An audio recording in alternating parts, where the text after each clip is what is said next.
बिस्मिल्लाहिर्रहमानिर्रहीम। अस्सलामुअलैकुम, welcome back. आज काफ़ी दिनों के बाद मैं एक वीडियो शूट कर रहा हूँ और जैसा कि हम लोगों की पास पेपर्स की सीरीज़ चल रही है, हम लोग पास पेपर्स के न्यूमेरिकल्स कर रहे हैं चैप्टर वाइज।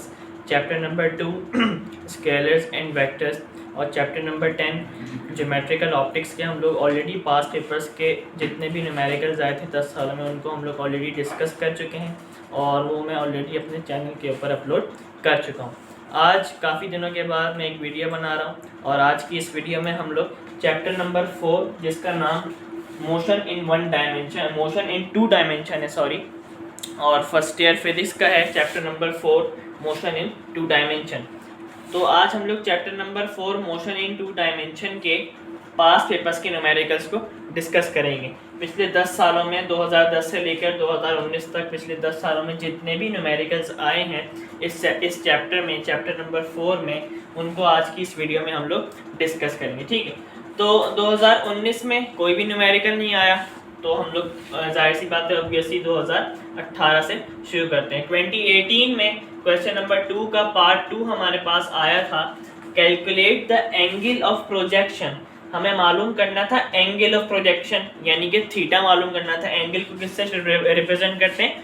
थीटा से रिप्रेजेंट करते हैं। ठीक है, for which the maximum height of projectile. ये देखें यहाँ पर हम लोगों को इस सवाल में मैक्सिमम हाइट गिवन है। For which the maximum height of the projectile is equal to 1/3 of its horizontal range. अब ये वाली बात यहाँ पर समझने की है थोड़ी सी। ठीक है, यहाँ पर मैक्सिमम हाइट हमें इस सवाल में दे दी और मैक्सिमम हाइट किसके बराबर है? 1/3 ऑफ इट्स हॉरिजॉन्टल रेंज। यानी कि ये देखें मैक्सिमम हाइट एट मैक्स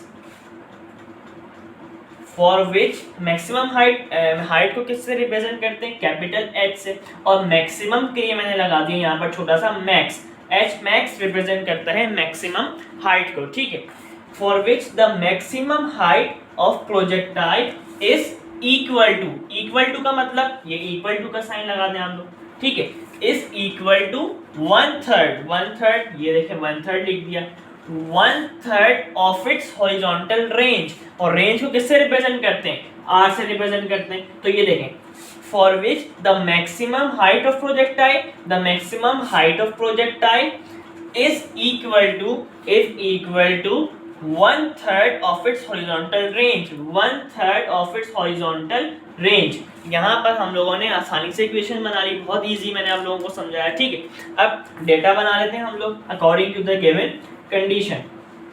देखें डेटा, एंगल ऑफ प्रोजेक्शन मालूम करना है यानी कि एंगल को किससे रिप्रेजेंट करते हैं? थीटा से रिप्रेजेंट करते हैं। थीटा मालूम करना है और गिवन क्या क्या है? मैक्सिमम हाइट हम लोगों को गिवन है। मैक्सिमम हाइट को किससे रिप्रेजेंट करते हैं? एच मैक्स से। और मैक्सिमम हाइट हम लोगों को कितनी गिवन है?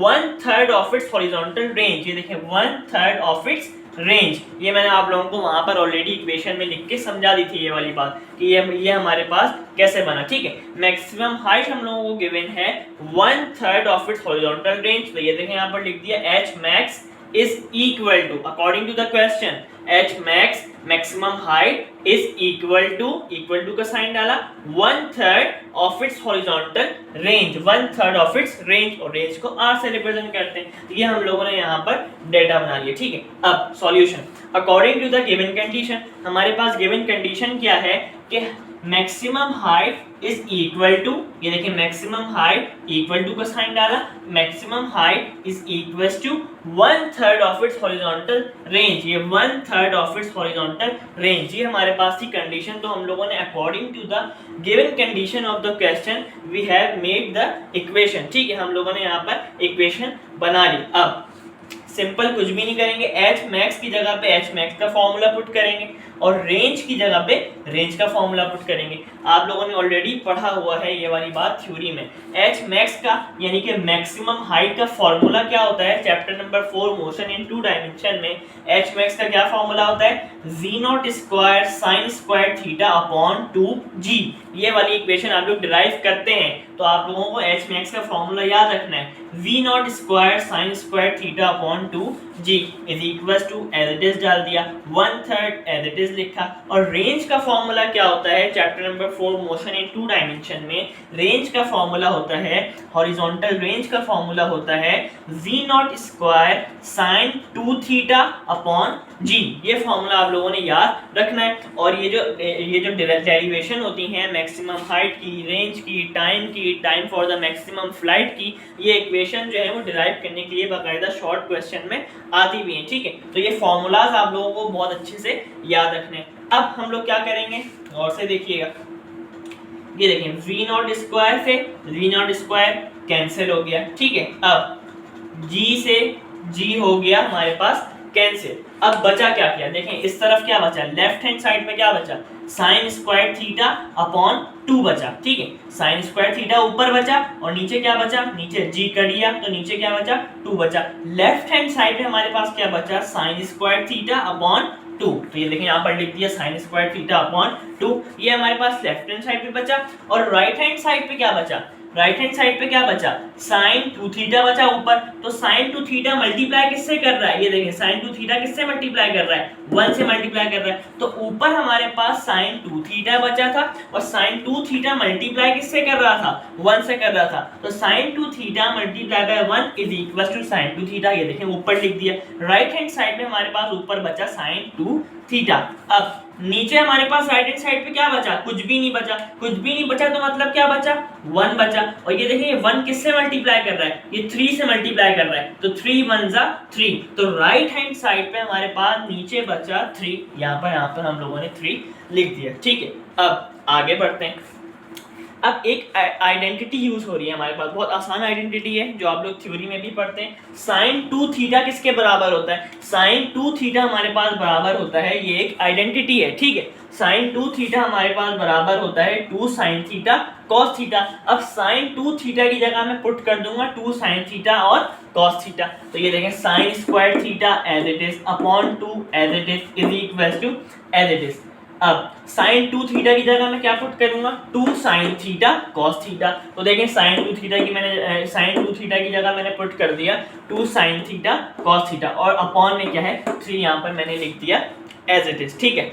अब ये देखें यहाँ पर साइन स्क्वायर है यानी कि 2 साइन है, तो 2 साइन है तो एक साइन हम लोग ये वाले साइन से कैंसिल कर देते हैं, ठीक है। और अब क्या करते हैं, देखें अब यहाँ पर कितने साइन बचे, यहाँ पर 2 साइन थे, साइन स्क्वायर था तो एक साइन से एक साइन हम लोगों ने कैंसिल कर दिया। तो यहाँ पर क्या बचा, ऊपर एक साइन बचा क्योंकि 2 थे और एक हम लोगों ने कैंसिल कर दिया। अब एक साइन थीटा बचा तो ये देखें यहाँ पर हमने एक साइन थीटा लिख दिया और अपॉन में 2 रहेगा as it is equal to. उस तरफ क्या बचा साइन थीटा, तो ये वाला साइन थीटा हम लोगों ने ये वाले एक साइन थीटा से कैंसिल कर दिया। तो इस तरफ ऊपर क्या बचा 2 cos थीटा, यहाँ पर लिख दिया 2 cos थीटा और डिनोमिनेटर में क्या बचा डिवाइडेड बाय 3, ठीक है। अब हम लोग क्या करेंगे, ये वाला cos थीटा इधर मल्टीप्लाई हो रहा है इज इक्वल टू के उधर जाके क्या होगा डिवाइड होगा, ठीक है। और ये वाला 2 इधर डिवाइड हो रहा है इज इक्वल टू के उधर जाके क्या हो जाएगा मल्टीप्लाई हो जाएगा। अब देखें आप लोग रीअरेंजमेंट की हम लोगों ने, ये वाला cos थीटा इधर मल्टीप्लाई हो रहा था, उधर हम लोगों ने इसको भेज दिया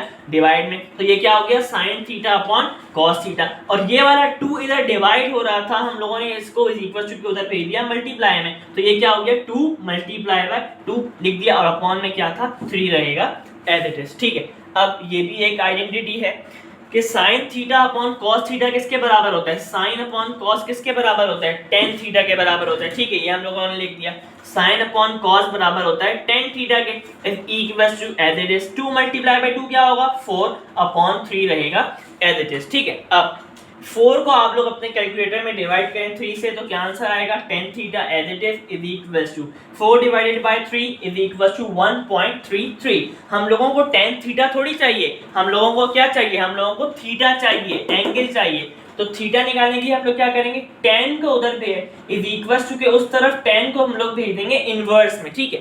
टेन है यहाँ पर और इक्वल्स टू के उधर जाके क्या हो जाएगा टेन इनवर्स हो जाएगा। तो ये देखिए थीटा एज इट इज और ये टेन उधर जाके हो जाएगा टेन इनवर्स, ठीक है। तो हम लोगों ने tan इनवर्स लिखा और हम लोगों को tan इनवर्स किसका निकालना है 1.33 यहाँ पर एज इट इज लिख दिया। अब आप लोग अपने कैलकुलेटर में क्या करेंगे, शिफ्ट दबाएंगे और 10 दबाएंगे, उसके बाद आप लोग tan इनवर्स निकाल लेंगे 1.33, ठीक है।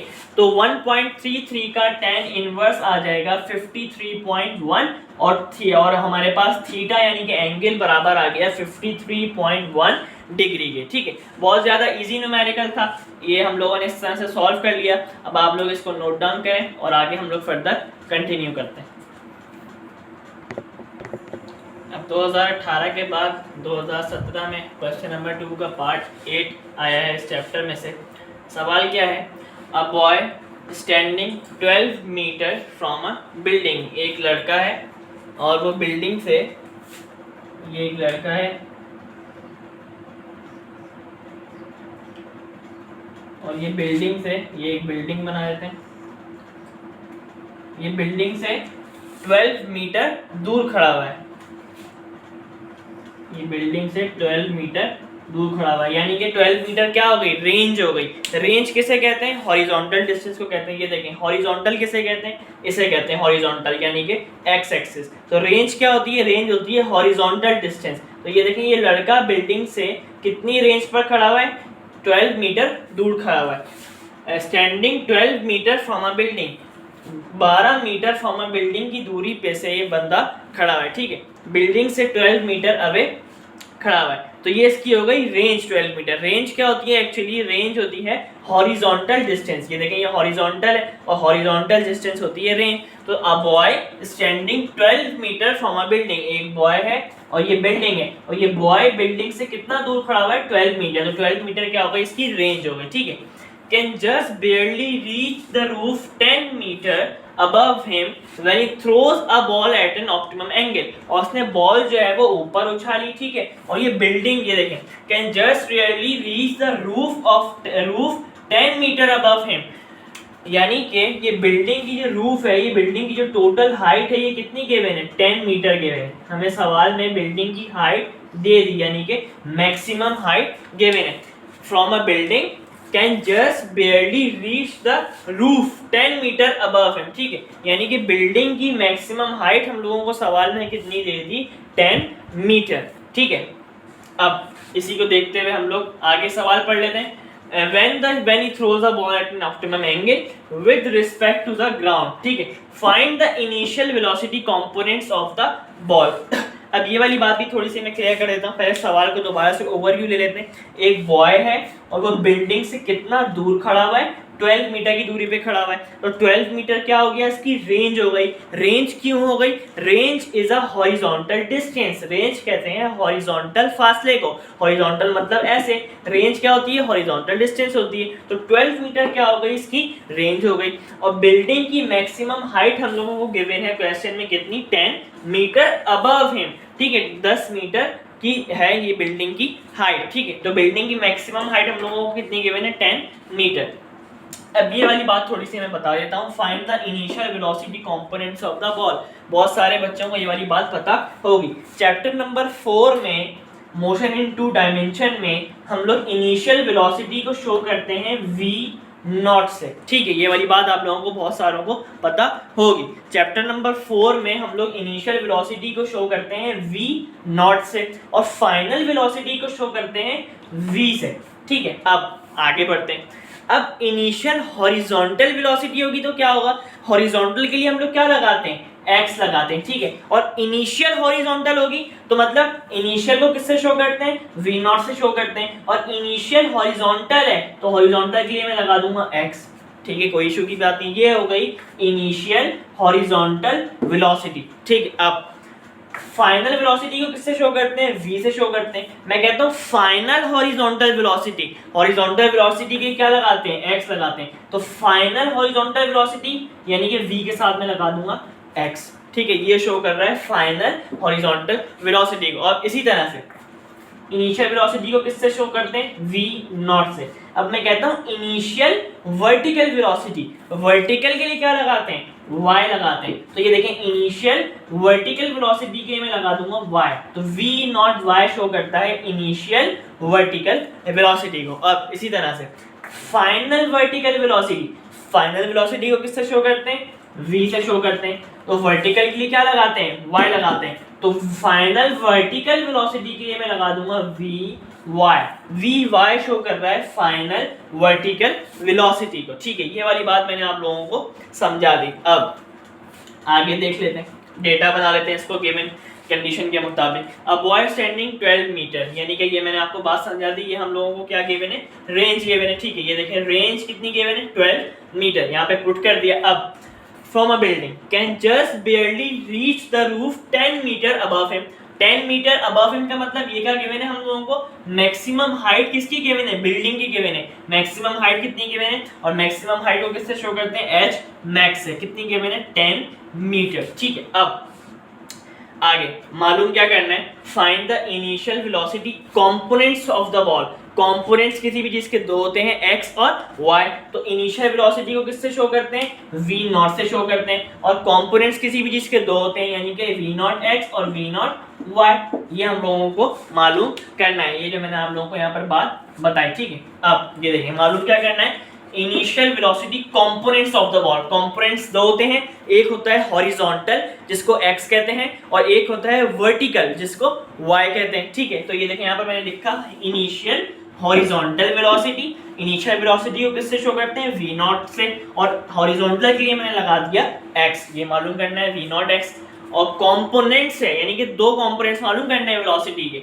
अब initial vertical velocity, initial horizontal मालूम कर लेंगे, और क्या मालूम करेंगे, इनिशियल वर्टिकल वेलोसिटी मालूम करेंगे। ठीक है, इनिशियल वेलोसिटी को शो करते हैं v नॉट से, और वर्टिकल के लिए मैं लगा दूंगा छोटा सा यहाँ पर y। हम लोगों को v नॉट x और v नॉट y इस सवाल में मालूम करना है। ठीक है, अब सॉल्यूशन कर लेते हैं। एज वी नो दैट, हम लोगों को पता है। अब एक बात और बता देता हूँ, जो चीज़ें हम लोगों को सवाल में गिवन है, जो चीज़ें हम लोगों को सवाल में गिवन है, हम लोग उसी का फॉर्मूला लगाते हुए हम लोग v नॉट x और v नॉट y को मालूम कर लेंगे। ठीक है, हम लोगों को सवाल में क्या गिवन है, मैक्सिमम हाइट गिवन है, तो हम लोग मैक्सिमम हाइट का फॉर्मूला लगाएंगे तो हम लोगों को बासानी v नॉट y मिल जाएगा। अब चेक करिएगा आप लोग। ठीक है, as we know that h max यानी कि मैक्सिमम हाइट का फॉर्मूला क्या होता है, v not square sine square theta upon 2g। अब इसमें हम लोग थोड़ी सी चेंजेस करते हैं। क्या चेंजेस करते हैं ये मैं आप लोगों को बताता हूँ। v नॉट y किसके बराबर होता है, आप लोगों को पता है कि जब भी y हटता है तो क्या आता है, साइन का फंक्शन आ जाता है, यानी कि v naught as it is रहेगा, और जब y हटता है तो क्या आता है, साइन थीटा आ जाता है। ठीक है, और इसी तरह से अगर यहाँ पर v नॉट x होता तो v naught as it is, और जब x हटता है तो क्या आता है, cos का फंक्शन आ जाता है, यानी कि cos थीटा आ जाता है। ठीक है, अब थोड़ी सी कहानी को आगे बढ़ा देते हैं। ठीक है, v नॉट y, जब भी y हटता है तो क्या आता है, साइन थीटा का फंक्शन आ जाता है। ये देखें v naught as it is, और जब भी y हटता है तो क्या आता है, साइन थीटा का फंक्शन आ जाता है। ठीक है, v नॉट y बराबर हो जाता है v नॉट साइन थीटा के। अब इसी तरह से v नॉट y स्क्वायर कह देता हूँ, सॉरी मैं कह देता हूँ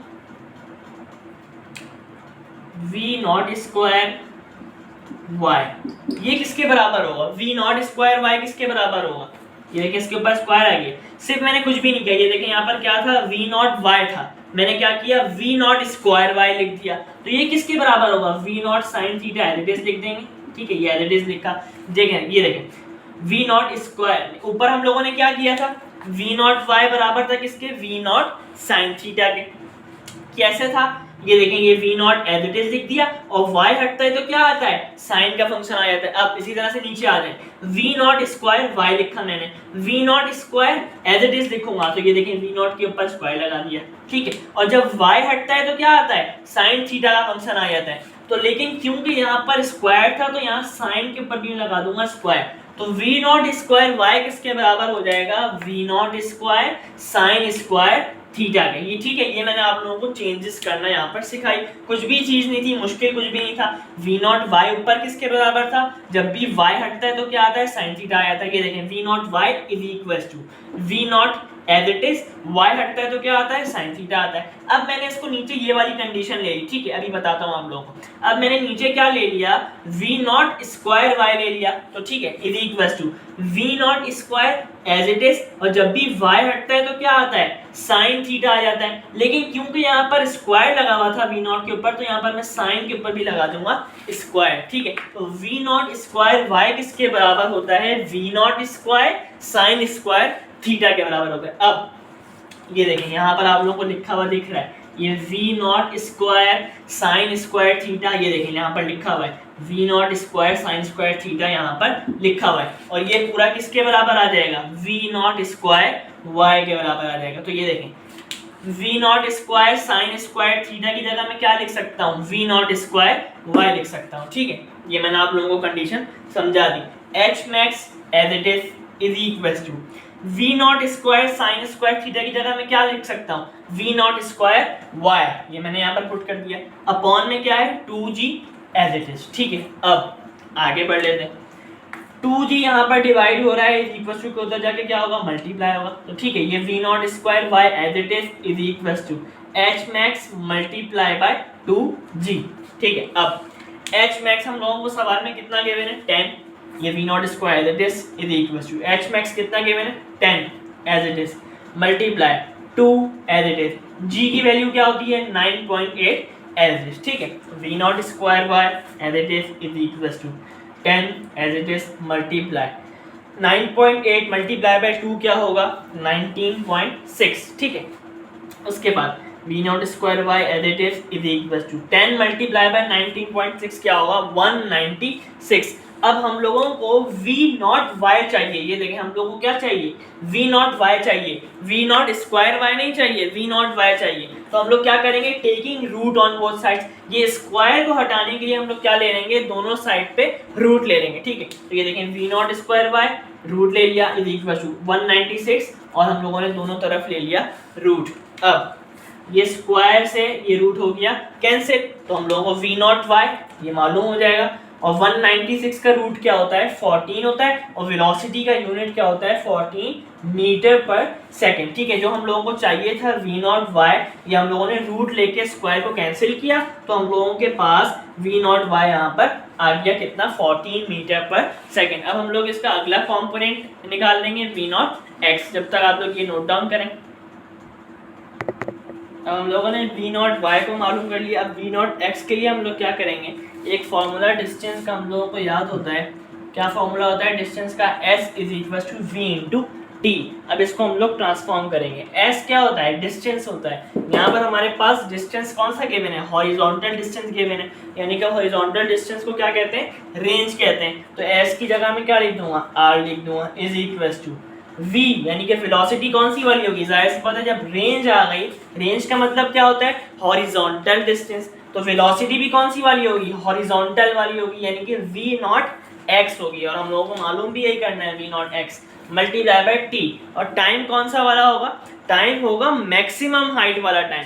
देखें यहाँ पर हम लोगों को बिल्डिंग की क्या गिवन थी मैक्सिमम हाइट गिवन थी, तो टाइम भी कौन सा वाला होगा maximum time to reach the height होगा, टोटल टाइम वाला फॉर्मूला नहीं लगेगा, मैक्सिमम टाइम वाला फॉर्मूला लगेगा। अब इसको हम लोगों ने ट्रांसफॉर्म कर लिया इस इक्वेशन को, और हम लोगों ने इस इक्वेशन को नाम दिया इक्वेशन नंबर 1 का। क्यों नाम दिया, क्योंकि हम लोगों को इस वाली इक्वेशन में दो चीजें अननोन थी, एक ये v नॉट x अननोन है और ये टाइम अननोन है, सिर्फ रेंज मालूम है। तो हम लोग सबसे पहले इस फॉर्मूले से इस इक्वेशन से मैक्सिमम टाइम यानी कि t मालूम करेंगे, और फिर जो वैल्यू आएगी उसके इधर पे पुट करके v नॉट x की वैल्यू बासानी मालूम कर लेंगे, ठीक है। तो ये देखें time to reach maximum height is, यहाँ पर मैक्सिमम हाइट वाला maximum time to reach the height लगेगा फॉर्मूला, ठीक है।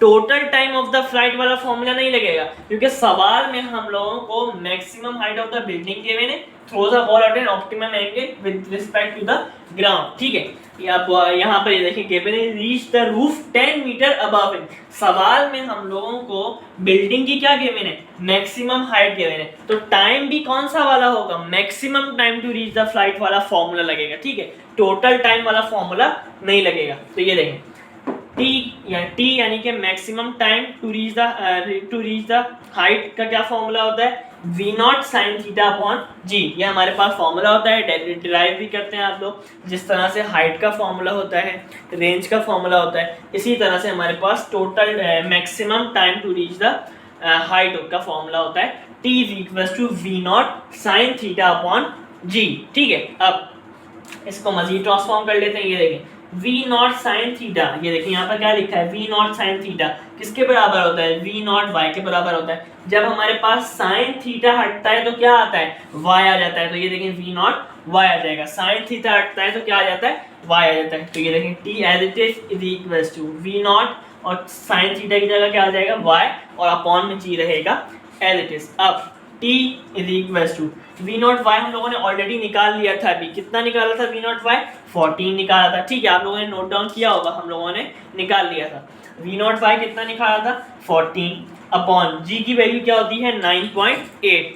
14 divided by 9.8 is equal to 1.42 second. हम लोगों ने maximum time to reach the height का फॉर्मूला है, टू रीच द हाइट की वैल्यू यहाँ पर निकाल ली। ठीक है, मैक्सिमम टाइम कितना लगा था बॉल को जाने में, 1.42 सेकेंड लगा था। अब जो हम लोगों ने टाइम की वैल्यू निकाली है उसको हम लोग पुट कर देंगे इक्वेशन नंबर 1 में टाइम की जगह। ठीक है, अब यहाँ पर मैंने लिखा पुटिंग इन इक्वेशन 1। इक्वेशन 1 क्या थी, r is equal to v naught x multiply by t लिख दी यहाँ पर। ठीक है, अब ये t यहाँ पर मल्टीप्लाई हो रहा है, इज इक्वल टू उधर जाके क्या होगा, डिवाइड हो जाएगा। तो ये देखें v naught x as it is equal to r as it is, t यहाँ पर मल्टीप्लाई हो रहा है, उधर जाके क्या हो गया, डिवाइड हो गया। ठीक है, v naught x as it is लिख दिया इज इक्वल टू r, यानी कि रेंज हम लोगों को कितनी गिवन है सवाल में, 12 गिवन है, यहाँ पर 12 लिख दिया।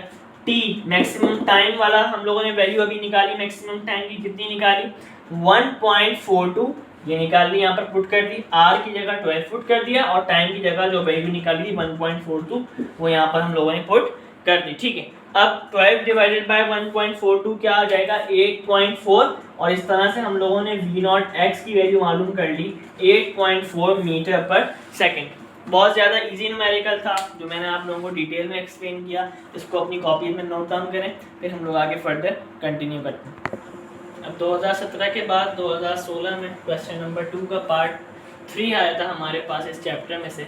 क्या सवाल आया, torsion swings on a vine of length. Wine कहते हैं दरख्त की शाख को। ठीक है, एक टार्जन है और वो दरख्त की शाख से झूला झूल रहा है। ठीक है, ये है दरख्त की शाख बना दी मैंने। ठीक है, और सवाल क्या है, Tarzan swings on a vine of length 5 metre in a vertical circle under the influence of gravity when the vine makes an angle of 30 degree। और वो टार्जन जो है शाख के साथ वाइन के साथ झूला झूलते हैं, उसने एंगल कितना बनाया, 30 डिग्री। मतलब कि वो समझ लें, सपोज करें यहाँ पे आ गया, कितना एंगल बनाया, 30 डिग्री का एंगल बनाया। ठीक है, इस टार्जन ने वाइन के साथ झूलते हुए कितना एंगल बनाया, 30 डिग्री का बनाया। ठीक है, अब सपोज करेंगे वाइन कहाँ पे आ गई, यहाँ पे आ गई एंगल बनाते हुए। अब इसका कोई ना कोई वेट होगा, वो वेट की डायरेक्शन कहाँ होती है, ये होती है वेट की डायरेक्शन डाउनवर्ड। ठीक है, यहाँ पर आ गई थी वाइन, और वेट की डायरेक्शन कहाँ होती है, डाउनवर्ड होती है। अब इस वेट को हम लोग मजीद 2 कंपोनेंट्स में रिजॉल्व करेंगे। एक कंपोनेंट हो जाएगा इसके पैरेलल। पैरेलल का मतलब होता है कि इसी की डायरेक्शन में, देखिए वाइन की डायरेक्शन क्या थी, यहाँ पे थी, तो एक कंपोनेंट हो जाएगा इसी के पैरेलल। ये देखिए इसी की डायरेक्शन में मैंने नीचे ड्रॉ कर दिया। एक कंपोनेंट हो जाएगा इसी के पैरेलल और एक कंपोनेंट हो जाएगा हॉरिजॉन्टल। ठीक है, पैरेलल ये क्या था इसका, यहाँ पर वेट नीचे डाउनवर्ड एक्ट कर रहा था, तो ये वाला वेट का कंपोनेंट कौन सा होगा, W पैरेलल। पैरेलल को कैसे शो करते हैं, आपस में 2 पैरेलल लाइन बना दे। और ये वाला कौन सा होगा, ये देखें ये वेट है, ये वेट है, और ये वेट से ये वाला कंपोनेंट क्या है, परपेंडिकुलर है। परपेंडिकुलर कैसे बनाते हैं, ऐसे बनाते हैं। देखिए ये वेट है, ये वेट ऐसे, और ये वाला कंपोनेंट कैसे है, ऐसे परपेंडिकुलर है। ठीक है, ये जो ये वाला नीचे वाला कंपोनेंट है हॉरिजॉन्टल वाला, ये वेट से कैसे है, ऐसे परपेंडिकुलर है, यानी कि 90 डिग्री का एंगल बना रहा है। तो ये वाला कंपोनेंट हो गया हॉरिजॉन्टल वाला परपेंडिकुलर, और ये वाला कंपोनेंट जो इसी की डायरेक्शन में है ये हो गया पैरेलल। ठीक है, ये मैंने आप लोगों को वाइन वाली कंडीशन यहाँ पर समझा दी। ठीक है, अब when the vine makes an angle of 30 degree with the vertical। ठीक है, जब वाइन ने झूला झूलते हुए 30 डिग्री का एंगल बना लिया तो यहाँ पर ये आगे यहाँ पर आके रुक गया, और जाहिर सी बात है यहाँ पर इसका कोई ना कोई वेट होगा जो कि कहाँ एक्ट कर रहा होगा, डाउनवर्ड एक्ट कर रहा होगा। तो ये देखिए वेट कहाँ एक्ट किया, डाउनवर्ड एक्ट किया। अब इस वेट को हम लोग मजीद इसके दो कंपोनेंट्स में रिजॉल्व कर देंगे। एक हो जाएगा इसी के पैरेलल, ये देखिए ये जो वाइन आया था बिल्कुल इसी के पैरेलल मैंने ये बनाया, जो कि हो जाएगा W पैरेलल, और एक हो जाएगा W परपेंडिकुलर। ये देखेंगे ये वाली लाइन है वेट वाली, और इसके साथ ये परपेंडिकुलर आ रहा है, यानी कि 90 डिग्री का एंगल बना रहा है। तो ये वाला नीचे वाला हो जाएगा W परपेंडिकुलर। ठीक है, ये वाली बात मैंने आप लोगों को यहाँ पर वाइन वाली समझा दी। अब इसको देखते हुए हम लोग आगे सवाल पढ़ लेते हैं। With the vertical, Tarzan has a speed of 4 metre per second. और जो टार्जन जो झूला झूल रहा है दरख्त की शाख के साथ, वाइन के साथ, उसकी स्पीड कितनी है, 4 मीटर पर सेकेंड। ठीक है, फाइन। दो पार्ट्स हैं इसके। सबसे पहले वाले पार्ट में हमें क्या मालूम करना है, सेंट्रीपिटल एक्सेलरेशन। एक हम लोगों को क्या मालूम करना है, सेंट्रीपिटल एक्सेलरेशन मालूम करना है, और दूसरा क्या मालूम करना है, टेंजेंशियल एक्सेलरेशन। दूसरा हम लोगों को क्या मालूम करना है, टेंजेंशियल एक्सेलरेशन। अब हम लोग डेटा बना लेते हैं इसको देखते हुए। Data, torsion swings on a vine of length, उस वाइन की शाख की लेंथ कितनी है, 5 मीटर, और जो उसकी लेंथ होगी वही इसका रेडियस होगा। ठीक है, तो यहाँ पर मैं लिखता हूँ लेंथ ऑफ वाइन, और लेंथ ऑफ वाइन यानी कि वही इसका रेडियस होगा। तो यहाँ पर मैंने डायरेक्टली इसको शो कर दिया r यानी कि रेडियस है, और वो कितना गिवन है, 5 मीटर गिवन है। ठीक है, उसके बाद आगे क्या गिवन है हम लोगों को, under the influence of gravity when the wine makes an angle of 30 degree, angle with the vertical, angle of 30 degree with the vertical, और ये वाइन एंगल बना रही है वर्टिकल के साथ। ये कितना बना रही है, वर्टिकल के साथ ये जो एंगल बना रही है 30 डिग्री का बना रही है। ठीक है, उसके बाद Tarzan has a speed of 4 metre per second, और टार्जन की स्पीड क्या है, स्पीड ऑफ टार्जन यानी कि v किसके बराबर है, 4 मीटर पर सेकेंड के बराबर है। ठीक है, उसके बाद हम लोगों को मालूम क्या करना है, दो पार्ट्स में। एक पार्ट में हम लोगों को मालूम क्या करना है, सेंट्रीपिटल एक्सेलरेशन, और दूसरे पार्ट में हम लोगों को क्या मालूम करना है,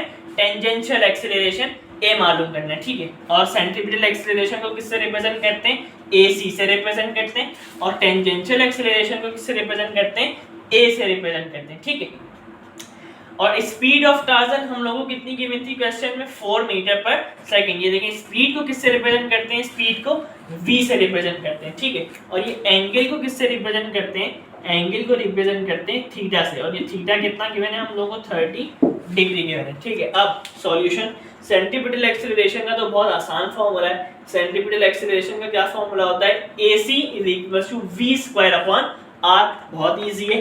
v भी हम लोगों को गिवन है और r भी हम लोगों को गिवन है। ये देखिए v भी गिवन है और r भी गिवन है।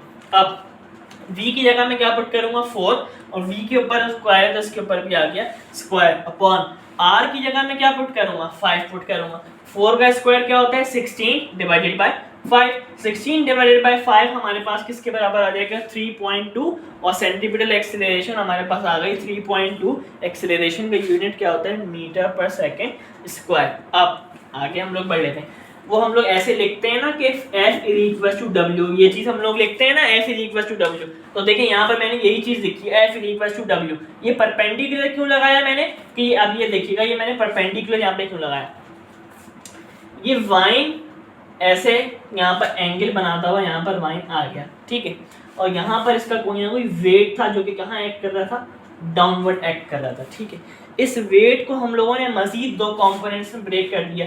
एक इसके बिल्कुल पैरेलल जो कि हो गया W पैरेलल, और एक हो गया W परपेंडिकुलर। अब ये जो वाइन जो इधर से उधर यूं जा रहा है, ये वाइन ये किस वाले कंपोनेंट की वजह से जा रहा है, ये जा रहा है W परपेंडिकुलर वाले कंपोनेंट की वजह से इधर उधर। अब कैसे जा रहा है सुनिएगा, ये देखेंगे W पैरेलल वाला जो कंपोनेंट है ये तो बिल्कुल इसके पैरेलल है, यानी कि इसकी डायरेक्शन तो बिल्कुल सेम है। ये वाइन जहाँ पर इसने एंगल बनाया था बिल्कुल इसकी डायरेक्शन इसके सेम है। तो ये जो ऊपर ये जो इसकी टेंशन है ये वाली चीज को कर देगी बैलेंस। ये देखें, ये जो बिल्कुल ये देखें बिल्कुल सेम डायरेक्शन है। ये वाले कंपोनेंट की वेट वाले ये वाले कंपोनेंट की डायरेक्शन जहां पे वाइन ने एंगल बनाया था उसके बिल्कुल सेम है। तो ये ऊपर इसके क्या होती है, ऊपर आप लोगों को पता है क्या होती है, टेंशन होती है। तो ये टेंशन जो है इसको बैलेंस कर देगी, वेट के पैरेलल वाले कंपोनेंट को कर देगी टेंशन बैलेंस। तो जब ये आपस में इन दोनों की सेम डायरेक्शन है, इसकी भी सेम और इसकी भी सेम कंपोनेंट की, इन दोनों की जब आपस में सेम डायरेक्शन है तो ये दोनों आपस में एक दूसरे को कर देंगे बैलेंस, और ये दोनों फोर्सेस हो जाएंगी कैंसिल, बैलेंस कर देंगे। तो इसकी वजह से तो पैरेलल वाले कंपोनेंट की वजह से तो ये वाइन मूव नहीं कर रहा, किसकी वजह से मूव करेगा, परपेंडिकुलर वाले की वजह से। ये देखें ये चीज यहाँ पर है तो इसकी वजह से ये वाला वाइन इधर से उधर जा सकता है। तो वाइन किसकी वजह से मूव कर रहा है, परपेंडिकुलर वाले कंपोनेंट की वजह से मूव कर रहा है, ठीक है। तो हम लोग लिखते हैं F = W, ये चीज तो हम लोग लिखते हैं, यहाँ पर भी मैंने यही लिखा, the net force on torsion is F = W लिखा, लेकिन यहाँ पर W कौन सा वाला आएगा, कौन से वाले वेट के कंपोनेंट की वजह से ये वाइन मूव कर रहा है, परपेंडिकुलर वाले, तो इसलिए यहाँ पर मैंने लगा दिया W परपेंडिकुलर, ठीक है। ये वाली बात उम्मीद करता हूँ आप लोगों को समझ में आ गई होगी। अब आप लोगों को पता है जब परपेंडिकुलर हटेगा तो क्या आएगा, साइन थीटा आएगा, तो मैंने लिख दिया F = W, परपेंडिकुलर की क्या आएगा, परपेंडिकुलर की जगह क्या आएगा, साइन थीटा, ठीक है। अब F किसके बराबर होता है, ma के बराबर होता है, W किसके बराबर होता है, mg के बराबर होता है, और साइन थीटा रहेगा एलिमेंट। अब ये m से m हो गया हमारे पास कैंसिल, ठीक है।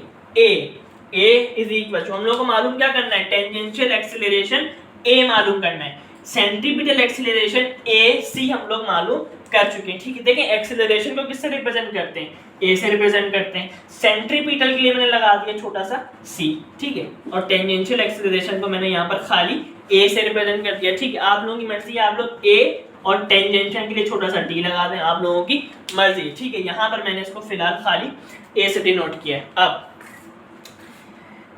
ये m से m कैंसिल हो गया तो क्या बचा, a = g sin theta, a as it is = 9. g की जगह क्या आएगा, g की वैल्यू क्या होती है 9.8, और sin और थीटा हम लोगों को कितना गिवन है सवाल में, थीटा हम लोगों को गिवन है 30 डिग्री, ये हम लोगों को गिवन है थीटा 30 डिग्री। अब a = 9.8 as it is, और ये लेकिन g ये मल्टीप्लाई कर रहा है 9.8 as it is multiply by sine theta की वैल्यू क्या होती है 0.5 होती है, आप लोग कैलकुलेटर में लिखिएगा साइन थीटा की वैल्यू होती है 0.5, ठीक है। जब आप लोग अपने कैलकुलेटर्स में 9.8 को मल्टीप्लाई करेंगे 0.5 से तो हमारे पास टेंजेंशियल एक्सेलरेशन a आ जाएगी 4.9 metre per second square. Acceleration का यूनिट क्या होता है 4 मीटर पर सेकेंड स्क्वायर। इस तरह से हम लोगों ने सवाल में सेंटीपिटल एक्सेलरेशन यानी कि AC को भी मालूम कर लिया और टेंजेंशियल एक्सेलरेशन यानी कि A को भी हम लोगों ने मालूम कर लिया, ठीक है। इसको आप लोग नोट डाउन करें, फिर हम लोग आगे फर्दर कंटिन्यू करते हैं। 2016 के बाद 2015 में क्वेश्चन नंबर 2 का पार्ट 7 आया हमारे पास इस चैप्टर का। क्या सवाल है, a boy whose mass is 100 kg, एक बॉय है और उसका मास कितना है 100 kg, ठीक है। When resting on the ground at the equator, if the radius of अर्थ का रेडियस हम लोगों को कितना दे दिया, यानी कि RE, रेडियस को किससे रिप्रेजेंट करते हैं R से रिप्रेजेंट करते हैं, क्योंकि अर्थ है तो कैपिटल R लगा दिया, ठीक है। और E लगा दिया मैंने रेडियस ऑफ अर्थ के लिए, E लगा दिया अर्थ के लिए, ठीक है। रेडियस ऑफ अर्थ भी हम लोगों को कितना दे दिया RE 6.4 एक्सपोनेंट 6 मीटर। मालूम क्या करना है, कैलकुलेट द सेंट्रीपिटल एक्सेलरेशन यानी कि AC मालूम करना है और सेंट्रीपिटल फोर्स मालूम करना है, ठीक है।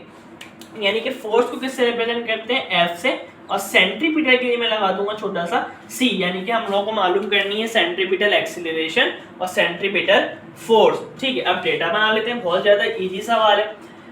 मास ऑफ बॉय कितना गिवन है 100 kg, ठीक है। उसके बाद रेडियस ऑफ अर्थ भी हम लोगों को गिवन है, कितना गिवन है RE 6.4 एक्सपोनेंट 6 मीटर। उसके बाद मालूम क्या करना है सेंट्रीपिटल एक्सेलरेशन और सेंट्रीपिटल फोर्स। ये देखें मालूम क्या करना है सेंट्रीपिटल एक्सेलरेशन यानी कि AC, एक्सेलरेशन को किससे रिप्रेजेंट करते हैं A से, और सेंट्रीपिटल के लिए लगा दिया मैंने छोटा सा C। AC शो कर रहा है सेंट्रीपिटल एक्सेलरेशन को, ये मालूम करना है। और हम लोगों को क्या मालूम करना है सेंट्रीपिटल फोर्स यानी कि FC मालूम करना है, ठीक है। फोर्स को रिप्रेजेंट करते हैं F से और C मैंने लगा दिया सेंट्रीपिटल के लिए, FC शो कर रहा है सेंट्रीपिटल फोर्स को, ये भी हम लोगों को मालूम करना है। सॉल्यूशन AC इज हम लोगों को पता है ये बात कि AC यानी कि सेंट्रीपिटल एक्सेलरेशन बराबर होती है AC is V² upon are, ठीक है। और v किसके बराबर होता है, ये वाला v बराबर होता है आर ओमेगा के। ये आप लोग डिराइव करके आ चुके हैं चैप्टर नंबर 4 में सेंट्रीपिटल एक्सीलरेशन के टॉपिक में, ठीक है। v किसके बराबर होता है r ओमेगा के, तो v की जगह मैं क्या पुट करूंगा r ओमेगा, और ये देखें v पे स्क्वायर तो इसके ऊपर भी आ गया स्क्वायर, और नीचे अपॉन में r रहेगा एज इट इज, ठीक है। तो ये देखें AC इज इक्वल टू, अब ये जाहिर सी बात है r ओमेगा के ऊपर होल स्क्वायर है, तो मतलब ये r के ऊपर भी स्क्वायर है और ओमेगा के ऊपर भी स्क्वायर है। तो ये देखिए मैंने इसको लिख दिया AC is equal to r square omega square और नीचे डिवाइड में r रहेगा। अब ये देखें ऊपर r स्क्वायर है यानी कि 2r हैं, तो एक r से एक r मैंने क्या कर दिया, कैंसिल कर दिया। मेरे पास क्या बचा, AC इज इक्वल टू ऊपर एक r बच गया क्योंकि 2r थे और एक r से मैंने एक r कैंसिल कर दिया, तो कितने r बचे, एक r बच गया। क्या बचा, ऊपर r और ओमेगा स्क्वायर रहेगा और नीचे अपॉन में हमारे पास कुछ भी नहीं बचा, ठीक है। अब ये वाला ओमेगा, ये W नहीं है, ये ओमेगा है। ये ओमेगा किसके बराबर होता है, ओमेगा बराबर होता है 2 पाई अपॉन t के बराबर होता है। तो ये ओमेगा की जगह मैं क्या पुट कर दूंगा, 2 पाई अपॉन t पुट कर दूंगा, और ये देखिए ओमेगा के ऊपर स्क्वायर तो इसके ऊपर भी आ गया होल स्क्वायर। अब आगे बढ़ते हैं, AC is equal to r as it is, 2 का स्क्वायर क्या होगा 4 और पाई पे भी स्क्वायर आ गया और t के ऊपर भी आ गया स्क्वायर, क्योंकि ये स्क्वायर था, सबके ऊपर स्क्वायर था, होल स्क्वायर था, ठीक है। अब AC इज इक्वल टू, ये मैंने इसको ये देखें, अब ये r जो है ये 4 पाई स्क्वायर से मल्टीप्लाई कर रहा है, जाहिर सी बात है ये ऊपर लिखा है तो इसके साथ क्या कर रहा है, मल्टीप्लाई कर रहा है। तो मैंने क्या लिख दिया, इनको मिला के लिख दिया मल्टीप्लाई में, क्योंकि तीनों 4 पाई स्क्वायर r और डिवाइडेड बाय t स्क्वायर। अब ये देखें r मैंने यहाँ पर कैपिटल क्यों लिख दिया, आप लोग बोलेंगे ऊपर स्मॉल लिखा है रेडियस के लिए r, नीचे कैपिटल लिखा है, क्योंकि देखिए हम लोगों को सवाल में भी जो है वो रेडियस ऑफ अर्थ में, जाहिर सी बात है अर्थ है, थोड़ी सी इज्जत देनी है, रिस्पेक्ट देनी है, तो हम लोगों को रेडियस का r जो है वो कैपिटल बनाना है, तो इसलिए यहाँ पर मैंने इसको कर दिया कैपिटल R, कोई इशू की बात नहीं, ठीक है। ये देखें ये 4 पाई स्क्वायर लिखा और ये r से मल्टीप्लाई करा था तो मैंने कंबाइन करके लिख दिया क्योंकि मल्टीप्लाई में थे तीनों, तो 4 पाई स्क्वायर r कैपिटल लिख दिया क्योंकि अर्थ का रेडियस था, ऊपर भी कैपिटल था, और अपॉन में t स्क्वायर रहेगा एज इट इज, ठीक है। अब वैल्यूज को पुट कर देंगे, कुछ भी नहीं करेंगे। AC is equals to 4 as it is, pi की वैल्यू क्या होती है 3.142 और ये इसके ऊपर स्क्वायर है तो इसके ऊपर भी आ गया स्क्वायर, मल्टीप्लाई, तीनों मल्टीप्लाई में जा रहे हैं, मल्टीप्लाई रेडियस ऑफ अर्थ कितना गिवन है r, कितना गिवन है 6.4 एक्सपोनेंट 6, तो यहाँ पर मैंने लिख दिया 6.4 एक्सपोनेंट 6 और डिवाइडेड बाय टाइम। अब अर्थ को एक रोटेशन कंप्लीट करने में कितना टाइम लगता है, अब इसके लिए मैं आप लोगों को एक ट्रिक बता रहा हूँ, गौर से देखिएगा। अर्थ को एक दिन में रोटेशन कंप्लीट करने में कितना टाइम लगता है, अब एक दिन में कितने घंटे होते हैं, 24 घंटे होते हैं, ठीक है। एक दिन में कितने घंटे होते हैं, 24 घंटे होते हैं, और एक घंटे में कितने मिनट होते हैं, 60 मिनट होते हैं। एक दिन में 24 घंटे होते हैं और एक घंटे में कितने मिनट होते हैं, 60 मिनट होते हैं, और एक मिनट में कितने सेकंड होते हैं, 60 सेकंड होते हैं। आप लोग इन तीनों का आपस में मल्टीप्लाई करते हैं तो आपके पास आ जाएगा 86,400, और यही हमारे पास होता है अर्थ को टाइम लगता है एक दिन में अपनी रोटेशन कंप्लीट करने के लिए, ठीक है। इसकी मैंने आपको आसान ट्रिक बता दी। एक दिन में कितने घंटे होते हैं, 24 घंटे होते हैं। एक घंटे में कितने मिनट होते हैं, 60 मिनट होते हैं। एक मिनट में कितने सेकंड होते हैं, 60 सेकंड होते हैं। तीनों का आपस में मल्टीप्लाई करें तो ये वैल्यू आपके पास आ जाएगी 86,400, ठीक है। अब आगे बढ़ते हैं। AC is equal to 4 as it is लिखा, 3.142 का स्क्वायर क्या आएगा 9.87 मल्टीप्लाई 6.4 एक्सपोनेंट 6 रहेगा as it is, divided by 86,400 और स्क्वायर उसका रहेगा एज इट इज, ठीक है। अब AC इज इक्वल टू, इन तीनों वैल्यूज को आप लोग आपस में मल्टीप्लाई करें तो ऊपर क्या आ जाएगी, ये वाली पूरी वैल्यू आ जाएगी, और डिवाइडेड बाय 86,400 का आप लोग स्क्वायर करेंगे कैलकुलेटर में तो ये आप लोगों के पास ये वाली पूरी वैल्यू आ जाएगी।